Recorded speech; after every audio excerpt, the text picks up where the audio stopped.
Vaste livre, d'un sud à l'autre, de Jérôme Coll. Présentation du roman. Le titre en VO du roman est D'un sud à l'autre. Il a été publié en France en 2018 aux éditions Librinova. Il fait 195 pages.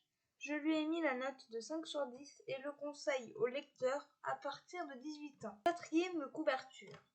Thiéba Kanté est un jeune Malien destiné à officier dans l'administration au cours d'un stage qui se déroule durant la grande sécheresse du début des années 1970.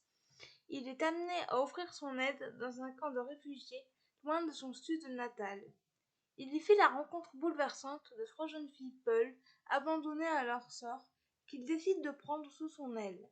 Il ne pense pas à ce moment que cette décision aura un impact déterminant sur sa vie future. D'un sud à l'autre retrace un épais morceau de la vie de Thiéba Kanté, personnage fictif d'un monde réel, qui verra, avec ce qu'il appelle la logique des choses, son destin se dessiner au fil des années. Ce que j'ai pensé de ce roman. Tout d'abord, je tiens à remercier Librinova pour leur confiance. Ce roman est particulier. Thiéba est un jeune homme qui fait un stage pour une organisation humanitaire dans la région de Gao, au Mali. Il fera la rencontre de 3 jeunes réfugiés. Les reverra-t-elle? Les personnages sont attachants. Thiéba a 25 ans et vit dans le petit village de Konfaso, dans le sud du Mali. Sa famille exerce le métier de forgeron. Elle est en rivalité avec le chef du village de la famille Konté. Thiéba est un homme juste et altruiste. Ouley, Khadija et Aïssa, les 3 jeunes filles dont il se prend d'affection et considère comme ses enfants, sont proches les unes des autres. Elles vont connaître des destins bien différents. Abdoulaye et Jean-Pierre, respectivement maliens et français, sont les amis de Thiéba. Le premier est assez froid et l'autre également en mission humanitaire, joyeux et voulant aider ses frères africains. Le commandant Traoré est le responsable du camp de réfugiés. C'est un homme ayant des valeurs. Mouneissa est une jeune femme de 15 ans en âge de se marier. Thiéba l'apprécie beaucoup. Les personnages secondaires sont peu présents. L'écriture de l'auteur est simple mais immersive pour nous décrire l'ambiance du roman. Il y a des points négatifs.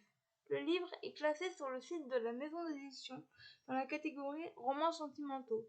Je cherche la romance. Je n'ai pas vraiment compris l'intrigue et où l'auteur voulait en venir. Nous suivons le jeune homme sur de nombreuses années à différentes étapes de sa vie, mais je ne sais pas vraiment pourquoi. Quant à la fin, c'est un peu la même chose. La fin justement m'a paru bancale. Je ne l'ai pas comprise. En résumé, une lecture mitigée. Merci encore aux éditions Librinova. Extrait du livre. Plus le temps passait, sans qu'il ne s'en aperçût, plus Thiéba avait l'impression de tourner en rond. Plus il avançait, plus c'était la routine. Le temps cyclique, c'était bon pour les végétaux, les animaux et les paysans. À lui, ça lui donnait le tournis. Il y avait une contradiction entre la linéarité de sa route et la rotation de son existence. Il se sentait pris dans une spirale. Le temps était-il rond comme la terre? Peut-être revenait-on toujours au point de départ? Était-il forgeron, un Kanté, un chef d'arrondissement ou autre chose? Les points forts de ce roman, les personnages et l'écriture. Les points faibles de ce roman, la romance, la fin et l'intrigue. Voilà, c'en est tout pour ce podcast. J'espère qu'il vous aura plu. N'hésitez pas à me donner vos avis et vos commentaires sur YouTube, à vous abonner à la chaîne et je vous retrouve très bientôt pour un nouveau podcast. Ciao!